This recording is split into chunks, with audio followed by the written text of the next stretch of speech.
Assalamualaikum warahmatullahi wabarakatuh. Alhamdulillah wassalatu wassalamu ala ashrafi khalqillah Sayyidina wa maulana Muhammad ibn Abdullah wa ala alihi wa ashabihi wa man tabi'ahu wa nasarahu wa wala wa la hawla wa la quwwata illa billah, amma ba'd. Hadirin dan hadirat jamaah Majlis Ta'lim Masjid Al-Ibadah yang saya muliakan, mudah-mudahan kita semua dimuliakan oleh Allah Subhanahu wa taala. Yang terhormat para pengurus masjid, para hujjaj, para tokoh masyarakat dan juga remaja sekalian. Dengan mengucapkan syukur alhamdulillah di kesempatan malam hari ini, malam Kamis antara maghrib dan isya, kita isi dengan menghadiri pengajian. Mudah-mudahan pengajian yang sedang kita hadiri ini Allah Subhanahu wa taala berkenan melimpahkan kepada kita limpahan pahala yang sebesar-besarnya. Semoga dengan kemurahan Allah diampuni kekurangan, kesalahan dan dosa-dosa kita, dan semoga terus dibukakan pintu ilmu dan pintu hati kita sehingga dengan mudah kita dapat menerima dan menyerap ilmu-ilmu dan nasihat-nasihat agama. Amin ya rabbal alamin. Malam hari ini kita akan mendapat pelajaran dari kitab An-Nasihahud Diniyah karangan Syekh Abdullah Al-Haddad, yaitu halaman 64. Halaman 64 itu cuman saya hitung barisnya nih.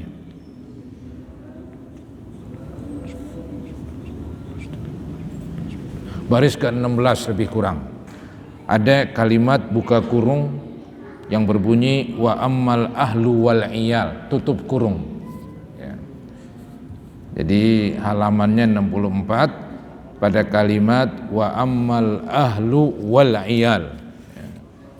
Baik saudara-saudara, ini menerangkan tentang mulai dulu diceritakan tentang silaturahim. Pasti kalau silaturahim orang-orang yang ada hubungan rahim. Hubungan rahim, satu rahim dengan ibu kita khususnya. Nah, itu kan saudara, nanti ponakan begitu ya. Belum lagi cucu. Terus sudah melebar, apalagi ke atas ya. Ada nenek, ada kakek ya. Nanti ada paman, ada bibi. Ini semuanya kerabat ya. Nah, yang paling pokok ini yang satu rahim, supaya tetap dijaga hubungannya. Jangan sampai retak, apalagi putus. Maka supaya tidak putus, maka jangan sampai satu sama lain merugikan. Itu kuncinya. Kalau salah satu merugikan yang lain, ini walaupun mungkin dia berdekatan, tapi berdekatan tubuh saja, tapi hati dan jiwanya berseberangan. Karena ada sentimen lantaran ada sesuatu. Maka dari itu kita ini supaya menjaga hubungan famili, minimal jangan merugikan, itu minimal. Syukur-syukur menguntungkan, itu yang jempol. Enggak merugikan nama baiknya, enggak merugikan tubuhnya kita lukai, enggak merugikan hartanya kita ambil, bahkan menguntungkan. Itulah potret yang terbaik di dalam bersilaturahim. Nah, kemudian di sini nih mau diterangkan tentang hubungan baik. Kalau tadi hubungan baik dengan keluarga, dengan famili ya. Nah, ini tentang istri dan anak. Ya, tentang istri dan anak. Ya, masih juga satu lingkaran. Ya, itu yang mau dibahas tentang kewajiban suami terhadap istri. Nanti kewajiban bapak dan ibu terhadap putra-putri. Karena mereka kan masih ada kaitannya, hubungannya begitu erat.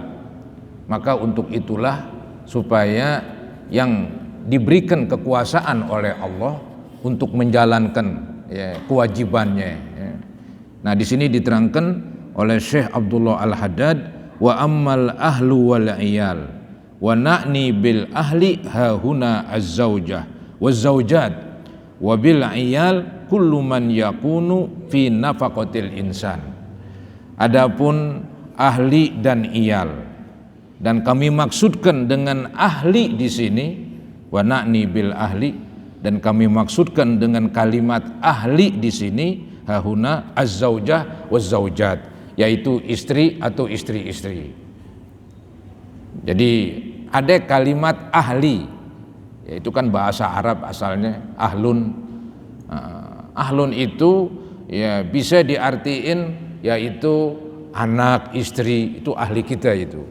Ku ampusakum wa ahlikum naro, itu jaga diri kamu dan ahli kamu dari neraka. Ahli itu bisa diartikan yaitu satu keluarga, terdiri dari suami, istri dan anak. Tapi di sini hanya fokus istri saja. Kalau ahli di sini nih, di dalam kitab kita ini mau dibahas tentang ahli, yaitu tentang istri. Ya. Ini yang dikatakan wa na'ni bil ahli, dan kami maksudkan dengan kalimat ahli hahuna di sini az-zaujatu, yaitu istri, waz-zaujat atau istri-istri. Nah, itu istri-istri yang punya istri lebih dari satu, kan begitu. Wabil iyal, dan maksud daripada kalimat iyal yaitu anak-anak, ya. Anak-anak kita itu disebut iyal. Maka di sini diartiin wal iyal kullu man yakunu fi nafaqatil insan, setiap orang yang berada di dalam tanggung jawabnya masalah nafkah. Orang yang masih bertanggung jawab terhadap nafkahnya, itu tuh orang-orang yang ditanggung jawab nafkahnya itu disebut iyal. Ya, seperti anak-anak kita. Nah, mereka-mereka ini nih ya disuruh untuk diperhatikan. Dikatakan wa tahta nazarihi. Ya, jadi mereka-mereka itu di dalam nafkah seseorang dan dia di dalam pengawasannya. Wa tahta nazarihi, di bawah pengawasannya, wa kafalatihi, dan di bawah tanggung jawabnya. Yang paling gampang ini ya istri dan anak, tanggung jawab kita sebagai suami. Ya, jadi suami wajib bertanggung jawab kepada istri. Silakan. Nah, kemudian bapak bertanggung jawab terhadap putra-putrinya. Ini tanggung jawab. Ini sebetulnya bukan menyusahkan atau menyiksa, tapi ini kehormatan. Ya. Allah berikan kehormatan kepada laki-laki, diangkat oleh Allah, ar-rijalu qawwamuna 'alan nisa. Laki-laki pemimpin di dalam keluarganya itu. Karena dia pemimpin, maka Allah berikan tanggung jawab, ya, yaitu dia hendaknya memberikan nafkah, hendaknya dia mengawasi, bukan nafkah saja, mengawasi, ya, mengawasi istri dan anak-anaknya. Itu sudah merupakan kewajiban, ya. Itu di halaman 64 begitu. Wa ammal ahlu wal iyal, ya, di tengah-tengah wa na'ni bil ahli hahuna az-zaujatu waz-zaujat. Wabil iyal kullu man yakunu fi nafaqatil insan wa tahta nazarihi wa kafalatihi. Fayajibu alaihi, maka wajib atasnya, atas suami terhadap istrinya, atas bapak terhadap istri dan anaknya, wajib atasnya al-qiyam binafaqatihim, yaitu memberikan nafkah. Ya. Ini penting saudara-saudara, karena hidup kan butuh makan, hidup butuh sembako. Antara suami istri, nggak cukup dengan modal cinta. Kalau nggak ada sembako, nggak ada beras, nggak ada uang, mau makan cinta, masuk angin makan cinta. Jadi hidup ini butuh makan. Walaupun saking cintanya, dia rela nggak makan, ya nggak berani, nggak kuat ya. Paling juga ntar istrinya kabur, karena apa? Nggak diberi nafkah. Nafkah makan itu kewajiban, itu bukan hal yang sunat itu. Ya. Maka itu nanti dia mendapat pahala besar. Ya. Sehingga itu uang yang kita keluarkan buat istri dan anak itu kan nafkah, itu paling besar pahalanya ketimbang uang untuk bersedekah, ketimbang uang fisabilillah, ketimbang uang untuk zaman dulu memerdekakan budak. Yang paling besar uang yang kita keluarkan buat istri dan anak. Kok bisa begitu? Karena ini kewajiban. Sedekah sunat, Yang wajib lebih tinggi kedudukannya daripada yang sunat, ya. Jadi fayajibu alaihi, maka wajib atas orang tersebut al-qiyam, melaksanakan binafaqatihim, memberi nafkah kepada mereka, wa kiswatihim, pakaian mereka. Ini yang disebut sandang, pangan, papan, ya. Jadi itu seorang suami berkewajiban, ya, memenuhi kebutuhan istri dan anak-anaknya, mulai dari yaitu pangan, ya, pangan, terus apalagi papan, terus sandang, ya. Sandang pakaian, papan rumah, kemudian pangan makan. Nomor wahid makan, ya. Ente nyari duit buat apaan? Mau beli mobil dulu, lapar, makan dulu nomor wahid, ya. Maka itu nomor wahid, itu pangan, itu wajib, ya. Jadi sandang, pangan, papan, walaupun disebut sandang duluan. Jadi saudara-saudara, itulah kewajiban seorang suami atau seorang bapak kepada anak-anaknya, suami kepada istri-istrinya. Ada ayat Quran yang berbunyi liyunfik zu sa'atim min sa'ati. Hendaklah orang yang luas rezekinya memberikan nafkah sesuai dengan keluasan rezekinya, ya. Wa man qudira alaihi rizquhu falyunfik mimma ataha, ya. Artinya siapa-siapa yang disempitkan rezekinya, hendaklah dia menginfakkan sesuai dengan keadaan dirinya, yaitu rezekinya yang sempit. Jadi enggak mesti begitu, ya, mesti sekian. Memang dalam kitab fikih itu ada itu makanan pokok, kalau yang kaya 2 mud kalau nggak salah. Yang pertengahan ekonominya 1,5 mud, kalau yang miskin 1 mud, begitu diberikan kepada istri setiap subuh untuk makan pagi, lohor, malam. 1 mud itu seliter, 1 mud seliter, itu dalam kitab fikih begitu, ya. Tapi kita kan nggak demikian, jadi ya kita berikan uang, ntar tinggal istri yang mengatur, ya. Yang penting itu kewajiban, ya. Ini yang disebut binafaqatihim wa kiswatihim. Wajib seorang suami memberikan nafkah kepada istrinya dan nafkah kepada anak-anaknya, juga wajib memberikan pakaian kepada istri dan anak-anaknya. Kemudian lagi dikatakan wa ri'ayatu huquqihim, dan wajib pula memperhatikan hak-hak mereka. Itu kalau dibilang kewajiban suami, ya berarti hak istri. Kewajiban suami memberi nafkah kepada istri, berarti istri punya hak dari suami dinafkahi. Itu saudara-saudara secara agama, seandainya suami pergi minggat, diceraikan belum, ya, tapi dia pergi aja begitu nggak diberi nafkah, itu secara hukum jatuh di utang. Ya, musim duren, musim rambutan, udah berapa kali musim nggak pulang-pulang dia, pulang-pulang. Itu kalau sehari gocap, hitungin aja. Si istri berhak menuntut di pengadilan, begitu. Bayar, sehari 50.000 misalnya. Kalau setahun, maka itu dalam agama Islam, suami yang emang nggak mampu memberi nafkah, lebih baik dia menceraikan. Ya. Siapa tahu ntar istri dapat, ya, pasangan baru, rezekinya terbuka. Suami pun tadi dia jadi duda, ya, nyari pasangan, siapa tahu rezekinya terbuka. Jadi baik-baiklah, nikahnya dengan baik, lepasnya dengan baik. Jangan digantung itu perempuan, ditinggal aja, diceraiin kagak, ya. Kemudian diberi nafkah kagak juga. Ini kan nyangsrang namanya. Emang enak digantung? Ya, harus ambil keputusan begitu. Dan seorang perempuan jangan diam aja, lapor ke pengadilan kalau perlu, ya, suaminya udah tinggal sekian bulan gak diberi nafkah, biar nanti pengadilan bisa putusin, dan itu bisa digolongkan gugat cerai, dibolehkan, karena suami udah gak mampu tapi kok gak mencerai, wajib ngeremet, ya, keluarnya fisabilillah, untuk mencari rezeki.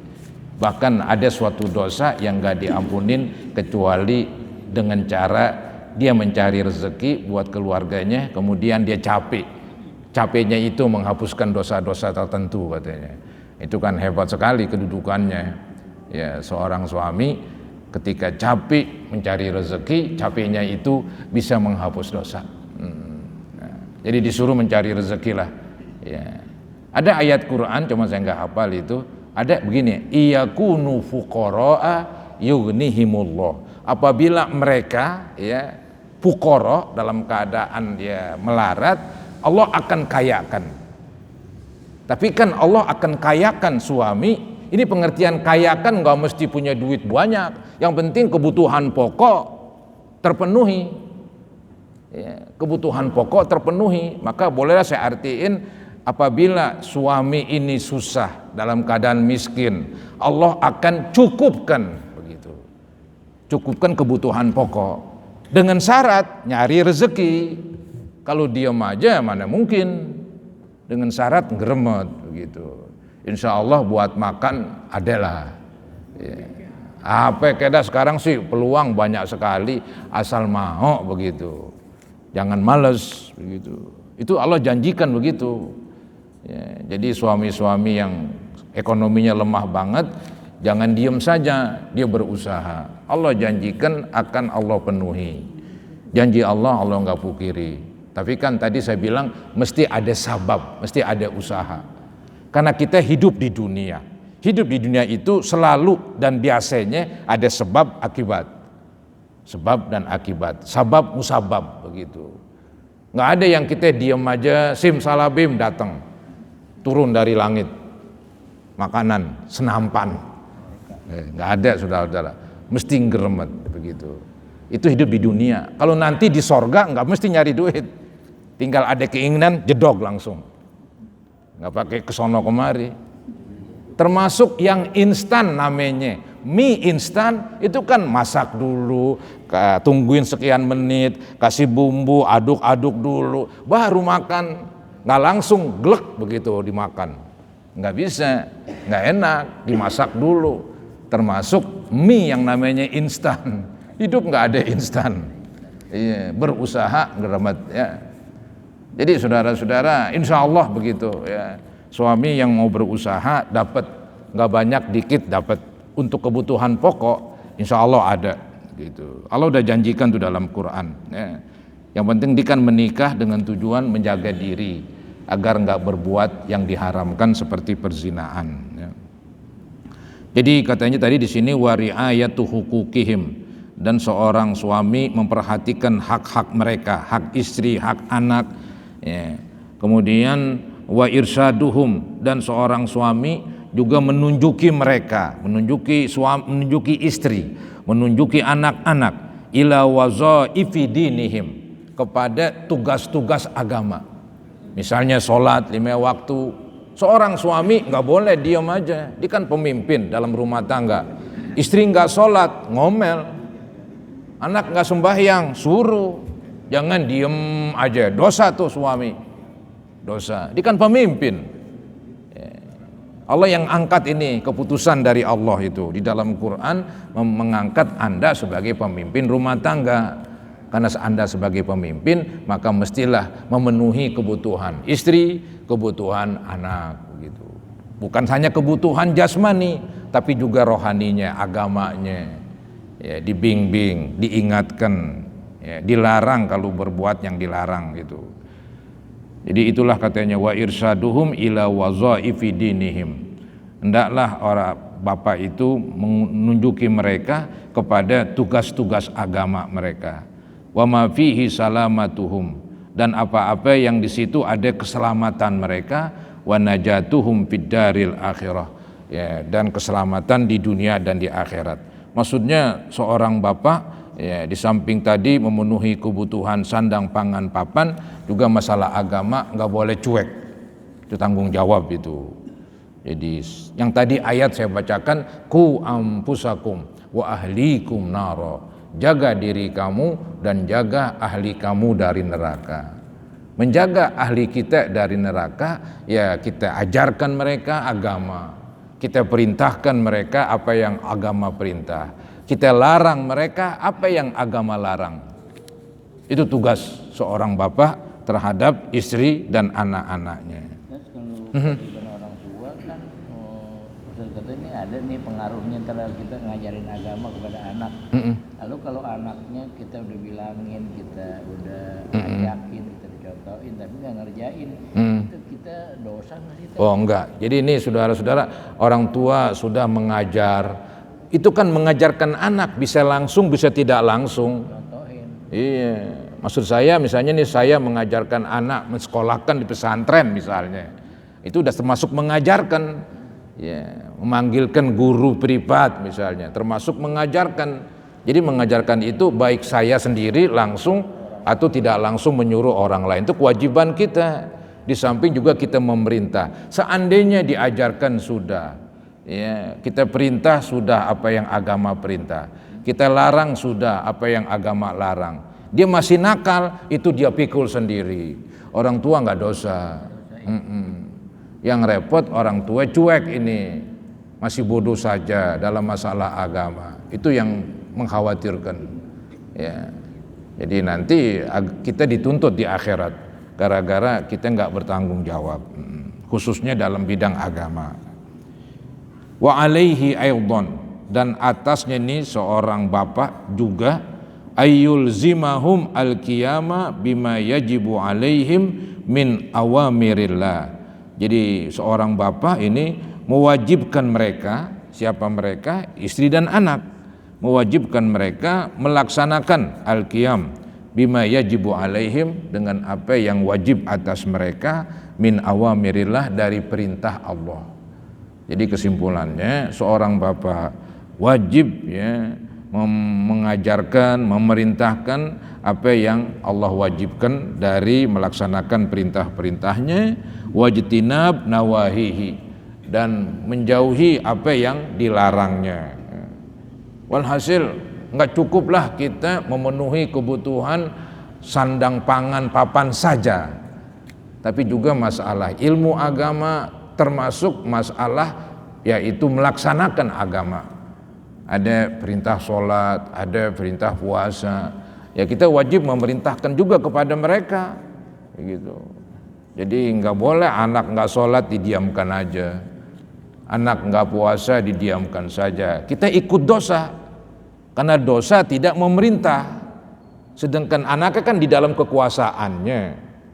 Mungkin kalau orang lain agak jauh, tapi kalau anak itu kan dalam kekuasaannya, emang dia berkuasa. Nah yang berkuasa diam aja, bagaimana yang dari luar? Ya, jadi mestilah seorang bapak yaitu memerintahkan apa yang agama perintah dan melarang apa yang agama larang. Wa qad qala Allah Ta'ala fi haqqin nisa, dan sungguh Allah telah berfirman pada hak istri. Allah berfirman nih, walahunna mithlul ladzi alaihinna bil ma'ruf. Artinya bagi istri-istri itu punya hak sebagaimana istri-istri punya kewajiban.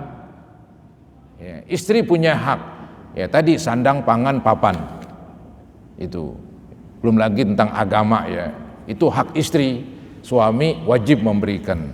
Nah istri pun punya kewajiban. Apa kewajibannya? Patuh kepada suami, gitu, ya, bergaul dengan baik, patuh kepada suami, itu kewajiban istri. Dia melanggar aja dosa, begitu. Jadi masing-masing punya kewajiban, masing-masing punya hak, gitu. Si istri di satu sisi punya hak, di sisi lain punya kewajiban. Jangan orang hanya mencari haknya saja, kewajibannya nggak dilaksanakan. Misalnya si istri menuntut tentang nafkah aja, ya, tapi dia ketika diajak ke kasur ogah. Nah, ini kacau, ini nggak melaksanakan kewajibannya itu kewajibannya itu, ya, dikutuk sama malaikat, ya, nggak main-main itu ancamannya. Kemudian ada ayat lagi nih, wa qala ta'ala wa ashiruhunna bil ma'ruf. Ini ayat ditujukan kepada suami. Wahai suami-suami, bergaullah kamu kepada istri dengan baik. Ya, jadi istri kita itu maaf bukan bujang, bukan pembantu, ya, dia adalah teman hidup. Jadi kita disuruh berbuat baik. kepada mereka. Jangan digebugin, disakitin, ditindas. Aduh, itu kacau sekali itu seorang suami. Seorang suami yang baik bila mana dia bergaul kepada istrinya juga dengan baik. Ini ayatnya, wa ashiruhunna bil ma'ruf. Ya, begitulah. Yang pokok tuh kewajibannya itu dilaksanakan tuh suami. Jadi bergaullah wahai suami kepada istri kamu dengan baik.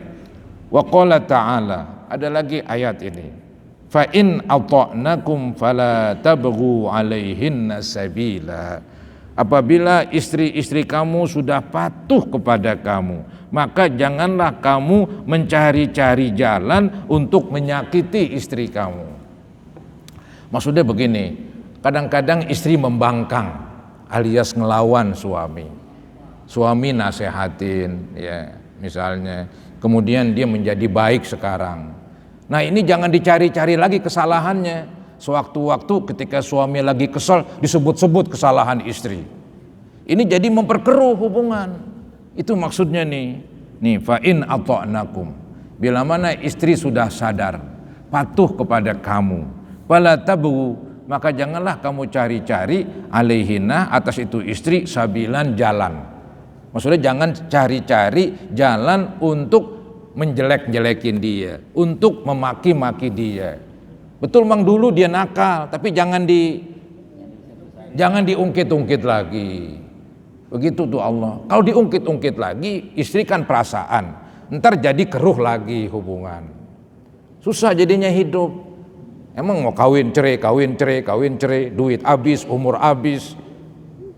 Ya, nggak enak hidup begitu.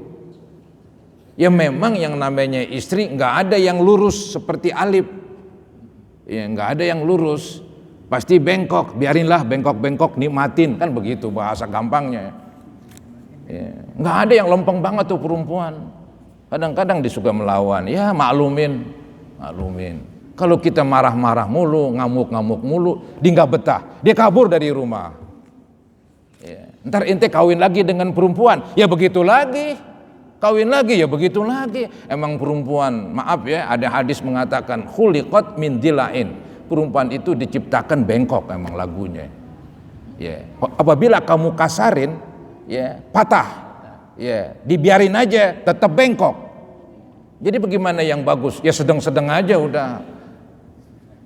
Nah, ini saudara-saudara, ada hadis Nabi ini, wa qala an-nabiyyu sallallahu alaihi wasallam istausu bin nisa'i khaira.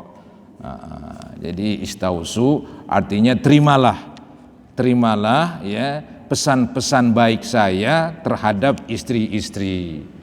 Nabi banyak tuh berpesan kepada kita bagaimana memperlakukan istri. Maka disuruh nih oleh Nabi, terima ini pesan-pesan saya untuk berbuat baik kepada istri. Seperti tadi itu, Nabi menjelaskan bahwa perempuan itu khuliqat min dilain, diciptakan dalam keadaan bengkok begitu. In aqamtahu kasartahu. Yang bengkok ini kalau kamu luruskan dengan paksa, patah dia. Ya. Nah, patahnya bercerai. Begitu. Ya. Wa in taraktahu, bila mana kamu biarkan tetap bengkok, maka disuruh ambil pertengahan. Ya. Itu salah satu yang disuruh terima pesan-pesan Nabi yang baik terhadap istri-istri kamu wahai para suami. Jadi suami-suami disuruh menerima pesan-pesan Nabi yang bagus-bagus itu untuk memperlakukan mereka. Istausu bin nisa'i khaira. Terimalah ya wasiat atau pesan-pesan saya dengan terhadap istri-istri dengan memperlakukannya dengan baik ya.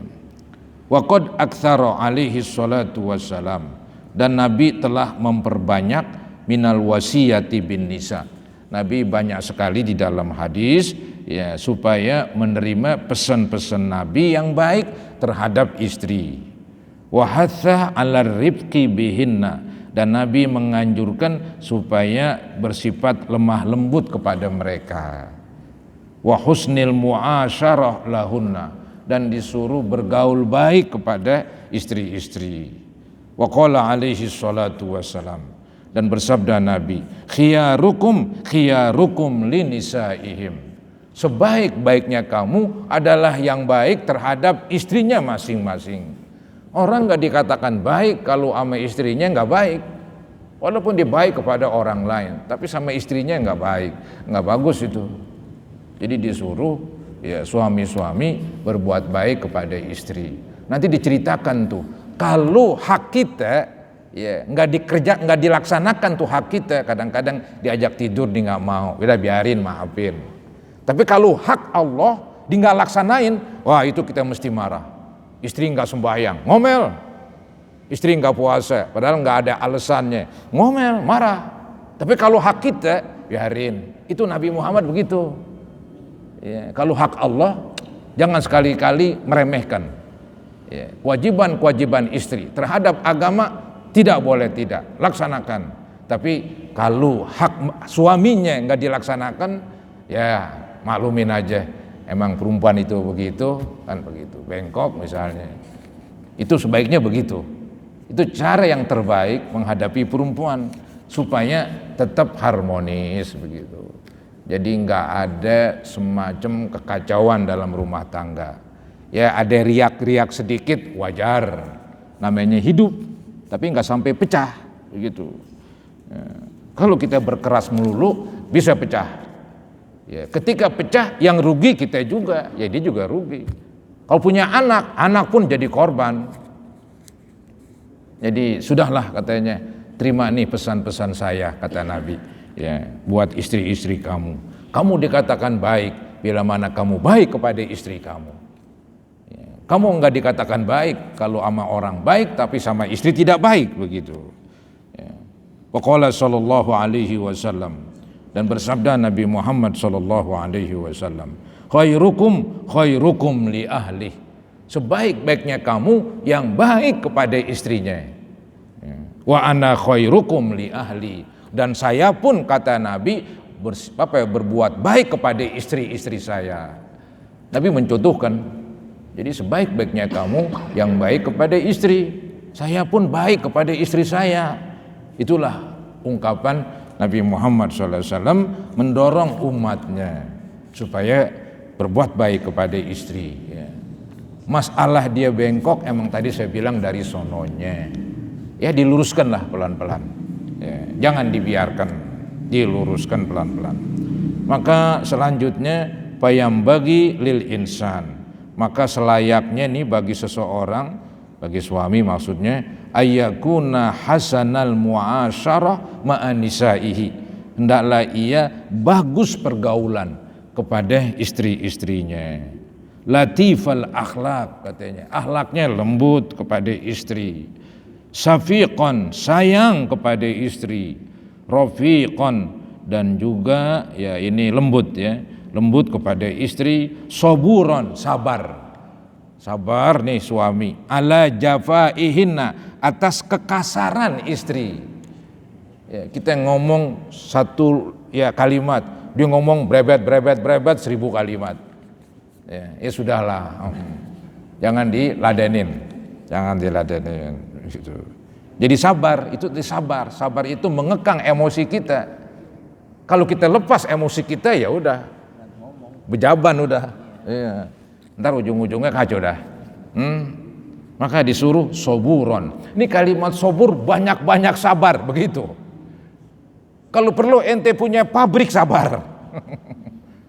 Banyak-banyak sabar, bukan satu sabar doang menghadapi istri begitu. Ini soburon ala jafaihinna, hendaklah kamu banyak-banyak sabar atas kekasaran istri kamu, wasu'i akhlaqihinna, dan buruk perangainya, wa yakunu katsirul musamaha, dan ini dengan cara kamu banyak memaafkan, lahunna kepada istri-istri kamu, bima yajibu lahu, terhadap kewajiban istri yang mesti dilaksanakan dari hak suami. Yang tadi saya bilang, suami punya hak. Di antaranya suami dipatuhi perintahnya. Suami kalau dia ngajak ikutin begitu. Tapi kadang-kadang kan dia suka ngelawan. Ya udah maklumin, maafin. Karena kan hak kita.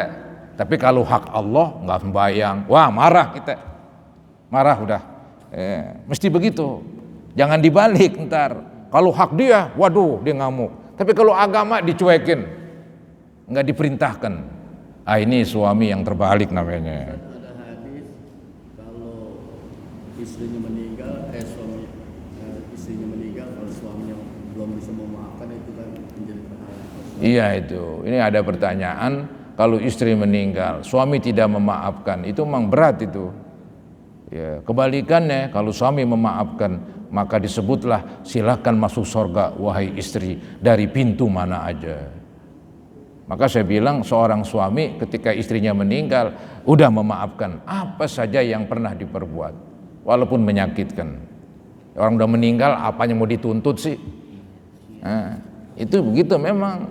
Jadi seorang suami ini bersifat baik tuh, hak-haknya nggak dicari-cari lah, ya, hak pribadinya begitu. Begitu saudara-saudara ya. Kemudian dikatakan lagi di sini wa amma ma yajibu alaihinna min hukukillah. Adapun apa-apa yang wajib atas istri-istri itu dari hak Allah.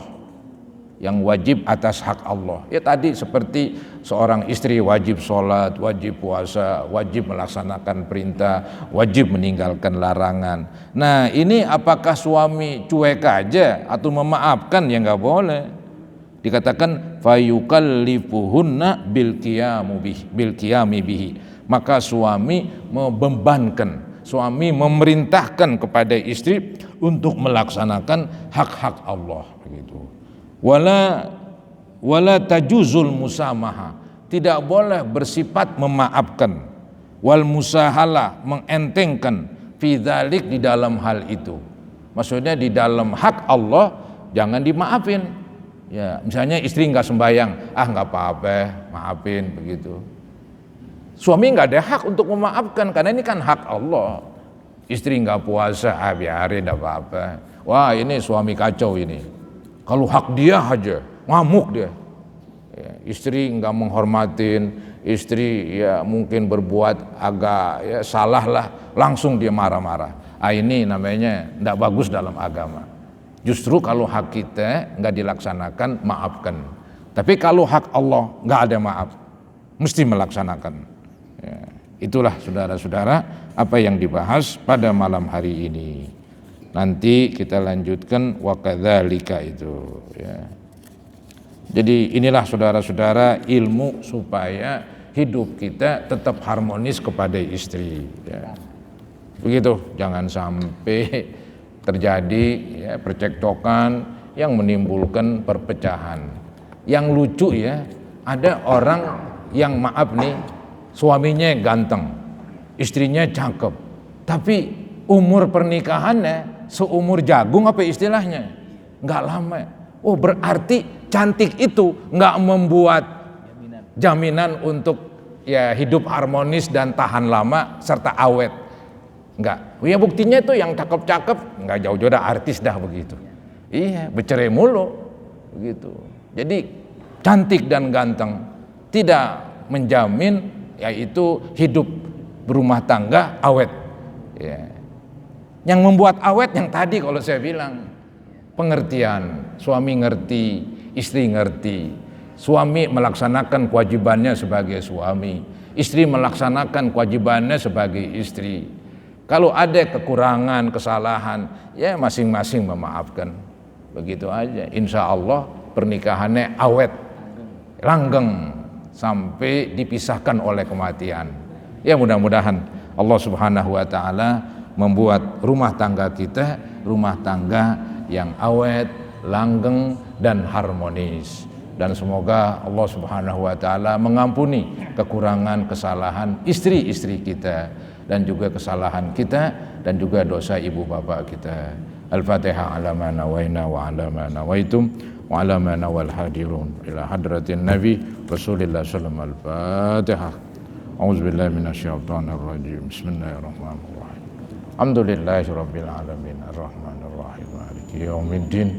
Iyyaka na'budu wa iyyaka nasta'in. Ihdinas siratal mustaqim. صراط الذين أنعمت عليهم غير المغضوب. استغفر الله العظيم استغفر الله العظيم استغفر الله العظيم. اللهم صل على سيدنا محمد وعلى آل سيدنا محمد وسلم تسليما كثيرا والحمد لله رب العالمين. اللهم بارك في أموالنا وبارك في أبنائنا وبارك في بناتنا وبارك في زوجاتنا وبارك فيما استقبل من أعمارنا. ربنا اغفر لنا ولوالدينا وارحمهم كما ربونا صغارا ولجميع المسلمين والمسلمات والمؤمنين والمؤمنات الأحياء منهم والأموات. ربنا آتنا في الدنيا حسنة وفي الآخرة حسنة وقنا عذاب النار. وصلى الله على سيدنا محمد وعلى آله وصحبه وسلم. Alhamdulillahi Rabbil Alamin. Kurang lebihnya mohon maaf. Assalamualaikum warahmatullahi wabarakatuh.